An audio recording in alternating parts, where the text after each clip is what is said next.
Harith and Ferris were in the early years of their boyhood. They went to the same school and were in the same class.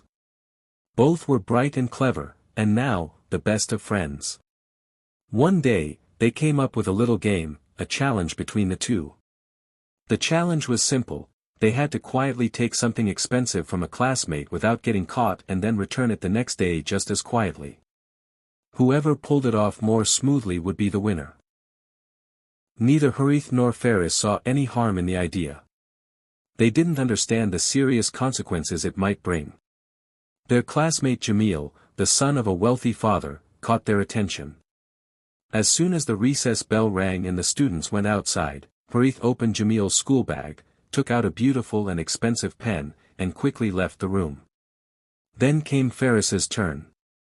He swiftly snatched a pricey chain hanging from Jamil's bag and walked away.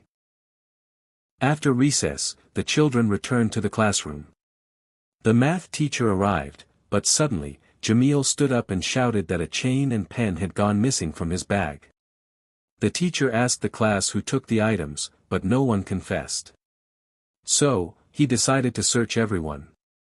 Harith and Ferris began to panic, but they didn't admit their mistake. They tried to hide the stolen items, but the teacher was observant and didn't want to accuse them without proof. Eventually, their turn came. The teacher searched their pockets and caught them red-handed. Stealing is a serious offense, and shameful, too. The teacher had never expected such behavior from such polite and intelligent boys. The entire class was in shock. No one could believe it. Ashamed, the boys confessed to the teacher that it was just a game. But even if the teacher understood, the rest of the class had seen it with their own eyes. Forgetting something like this wasn't going to be easy.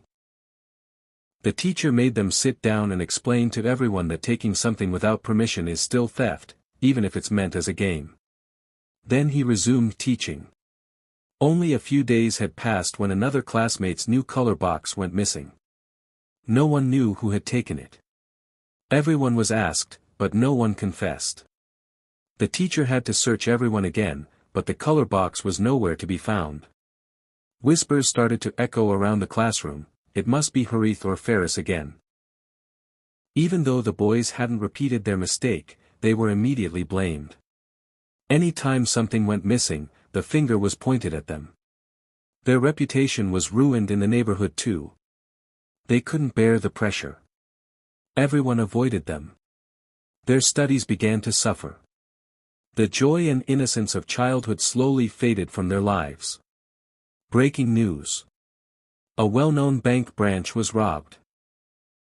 The robbery took place last night during a heavy storm when the entire bank staff had gone home. No one was present at the scene.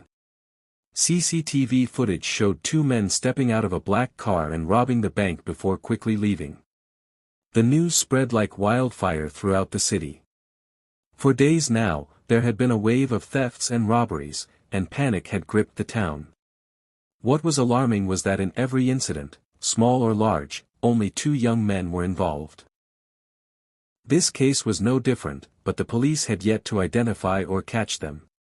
Inside a large room filled with stacks of cash, two young men sat quietly counting the money, intending to distribute it among the needy. But both of them were sad. They were Harith and Ferris. When the accusations and blame became unbearable, they finally decided to actually become thieves. Not for money, but to answer society. To show them that even a small mistake, when unforgiven, can push someone into darkness. They didn't want the wealth. They wanted to send a message, that a mistake made in childhood should be corrected, not made a lifelong label. People shouldn't force someone into believing they're bad, because if pushed too far, someone might actually turn bad just to prove a point. Despite never being caught, the guilt gnawed at them.